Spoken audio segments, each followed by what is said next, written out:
પાત્રા ખાવાની ઈચ્છા લગભગ વ્યક્તિઓને થતી જ હોય છે, પણ પાત્રા બનાવતી વખતે જે બીડા વાળવાની ઝંઝટ છે ને તે થોડી મહેનતવાળી છે અને સમય પણ માગી લે છે.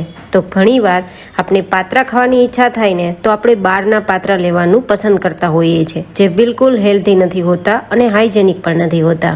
તો આ જ ડિમ્પલ્સ ડિશીસમાં તમારી સાથે બીડા વાળવાની ઝંઝટ વગર અને પાત્રા ખાવાની ઈચ્છા છે પણ સમય ઓછો છે તો ફટાફટ બની જાય તેવા નવી રીતે પાત્રા કે જેને પાત્રા બાઈટ કહી શકો તે રેસીપી શેર થશે. તો ચલો રેસીપી શરૂ કરીએ. તો જેમના માટે ગોળ અને આંબલીનું પાણી તૈયાર કરવા માટે 2 ચમચી આંબલી, અડધા ગ્લાસ જેટલું પાણી અને 3 થી 4 ચમચી જેટલો ગોળ મિક્સ કરી અને તેને ઉકાળી લઈશું. એકદમ સરસ આંબલી સોફ્ટ થઈ જાય ત્યાં સુધી લગભગ 3 થી 4 મિનિટની અંદર મીડિયમ ટુ લો ગેસની ફ્લેમ પર 2-3 ઉફાણમાં જ આંબલી સોફ્ટ થઈ જાય છે. બસ ઉકળી જાય પછી તેને નીચે લઈ લેવાની અને થોડી ઠંડી કરી લેવાની, જેથી આપણે તેનો ફટાફટ પલ્પ તૈયાર કરી શકીએ. જો ઠંડી થઈ ગઈ હોય તો તેને મિક્સરમાં લઈને એકવાર ગ્રાઇન્ડ કરી લેવાની અને પછી તેને આપણે ગાળી લેવાની, જેથી કોઈ પણ પ્રકારનો આંબલીનો મોટો ટુકડો હોય ને તો નીકળી જાય. હવે જો આ આંબલીનું પાણી છે ને તે ખાટું અને મીઠું તૈયાર થયું છે, પણ જો તમારે પાત્રા સાથે આ જ પાણીમાં ચટણીનો ટેસ્ટ પણ જોતો હોય તો પાણીમાં થોડું નમક અને લાલ મરચું મિક્સ કરી દેવાનું, તો તમે પાત્રા સાથે મજા આવે તેવી ચટણી પણ ખાઈ શકો. હવે આપણે બેટર તૈયાર કરવા માટે 4 કપ જેટલો ચણાનો લોટ લેશું અને તેમાં આપણે મસાલા મિક્સ કરી દઈશું. તો અહીંયા 1 મોટી ચમચી અને નાની ચમચી હોય તે 2 આપણે ઉમેરી દઈશું નમક અને 1/4 ટીસ્પૂન જેટલો હળદર પાવડર અને 2 નાની ચમચી જેટલું લાલ મરચું પાવડર, 1 ચમચી ધાણા જીરું પાવડર, ચપટી જેટલી હિંગ અને 1 ચમચી જેટલા તીખાનો પાવડર, મરી પાવડર કહીએ તે, અને અહીંયા આપણે 1 ચમચી જેટલા અજમા પણ ક્રશ કરી દઈશું. હાથથી મસળશું ને તો સ્મેલ ખૂબ સરસ આવશે પાત્રામાં. અને હવે આદુ અને મરચાંની 1 ચમચી પેસ્ટ મિક્સ કરી દઈશું અને જે આપણે ગોળ અને આંબલીનું પાણી તૈયાર કર્યું છે ને ખાટું મીઠું પાણી તે મિક્સ કરી દઈશું, લગભગ 6 ચમચી જેટલું. તો આ ચમચો છે ને 2 ચમચી બરાબર છે, તો 3 ચમચા જેટલું મિક્સ કરીશું. હવે આમાં ખાવાનો જે સોડા હોય ને તે ચપટીક જેટલો મિક્સ કરવાનો છે અને 1 ચમચી તલ મિક્સ કરવાના છે. હવે બધું જ પહેલાં તો હાથથી ભેગું કરશું અને પછી જરૂર લાગે તેમ પાણી મિક્સ કરીશું અને ગાંઠા ના બને તેવું લમ્સ ફ્રી બેટર તૈયાર કરીશું. બેટર આપણે એકદમ રિબિન કન્સિસ્ટન્સીવાળું હોય તેવું તૈયાર કરવાનું છે. જો કે આપણે થોડી વાર લોટને રાખશું તો એ સેટ પણ થઈ જશે. આ રીતે બેટર તૈયાર થઈ ગયું છે તો તેને સાઈડમાં રાખી દઈશું. તમે જુઓ નીચેની તરફ આપણું લોટ જાય ને તો રિબિન બને છે. બસ આટલી થિકનેસવાળું, આટલું ઘટ આપણું ખીરું હોવું જોઈએ. હવે આપણે પાત્રાના જે પાંદ કહી શકો, અળવીના પાંદ, તે લેશું. લગભગ મેં 15 થી 17 પાંદ લીધા છે ને ધોઈને સૂકવી લીધા છે. આમાંથી કોઈ મોટી ને જાડી નસ હોય તો જ કાઢવાની, નહીં તો જરૂર નથી. તો જો કોઈ ડંઠળનો જાડો ભાગ હોય તો કાઢી લેવાનો, અથવા બહુ જાડી નસ હોય તો જ કાઢવાની, નહીં તો આ જે આપણે તૈયાર કરીએ છીએ ને તેમાં નસો કાઢવાની તો કોઈ ઝંઝટ જ નથી. પછી 5-6 પાંદ લેતા જશું ને આ રીતે આપણે તેનો રોલ કરી લેશું અને પછી કટ કરી દઈશું. તો એકદમ લાંબી પાતળી સ્ટ્રીપમાં કટ થઈ જશે. જો આ રીતે આપણે કટ કરવાનું છે. આ રીતે તમે પાત્રા તૈયાર કરશો ને તો ટેસ્ટ તો પાત્રાનો જ આવવાનો છે. જો તમે અત્યારે મેં આ રીતે પાત્રા છે ને તેના પાંદ છે, જે નળવીના પાંદ કહેવાય, તેને મેં કટ કરી લીધા છે. હવે આપણે અહીંયા રોલ બનાવવાના છીએ, જેથી આપણે પાત્રાનો જે લુક હોય ને તેવો લુક આપી શકીએ. તો તેમના માટે હું લાંબા અને પાતળા હોય ને તેવા ગ્લાસ લઉં છું અને તેલથી તેને ચીકણા કરી લઉં છું. બરાબર ચીકણા કરવાના છે. તેલ ભલે ઓછું હોય પણ બધી જગ્યાએ ચીકણું થઈ જવું જોઈએ, જેથી ઇઝીલી ડિમોલ્ડ કરી શકીએ આપણે.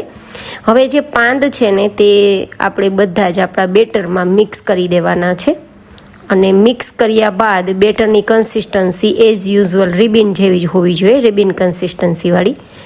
ગાઈસ, ઘણીવાર પાત્રા ખાવાની ઈચ્છા થાય પણ સમય ના હોય, કારણ કે બીડા વાળવામાં સમય જોઈએ તો એટલો સમય કદાચ ના હોય. તો આ રીત અપનાવજો, ફટાફટ તૈયાર થશે બિના ઝંઝટ, અને ટેસ્ટ તો તમને રેગ્યુલર જે આપણે ટ્રેડિશનલી પાત્રા બનાવીને ખાઈએ ને તેવો જ આવવાનો છે. તેમાં કોઈ ડિફરન્સ નથી, બસ બનાવવાની થોડી મેથડ અલગ છે તો થોડું લુક અલગ આવી શકે, પણ ટેસ્ટ તો એ જ રહેવાનો છે.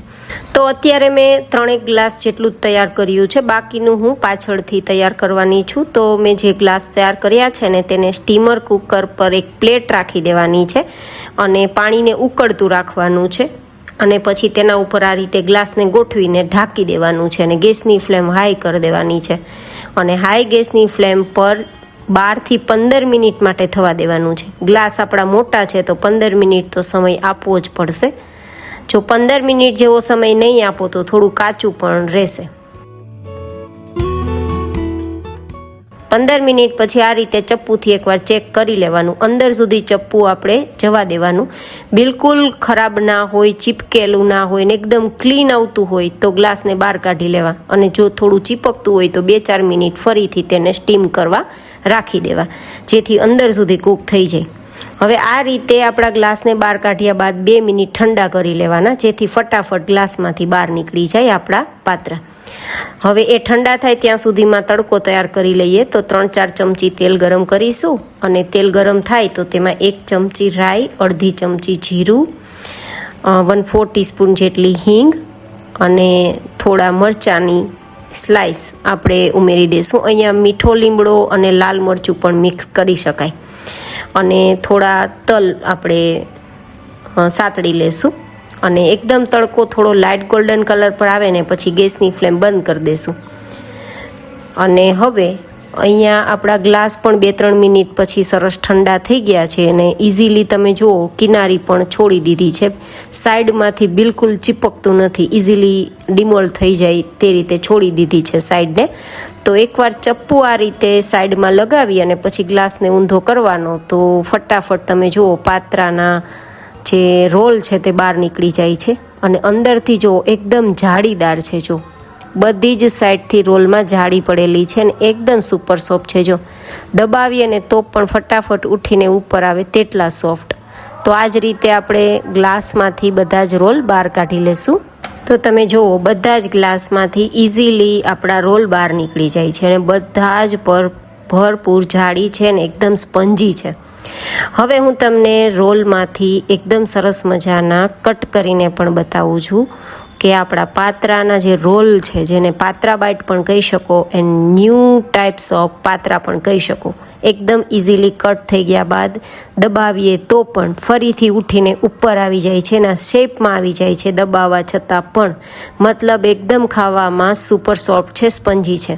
તો આ રીતે બધા જ કટ લગાવી દેશું, અને હું તમને કટ લગાવ્યા બાદ તેની અંદરથી જાળી કેવી પડી છે ને તે પણ બતાવું છું. તમે જુઓ એકદમ જાળીદાર છે, રૂ જેવા પોચા આપણા પાત્રા તૈયાર થયા છે, દાંત વગરના માણસ પણ ખાઈ શકે.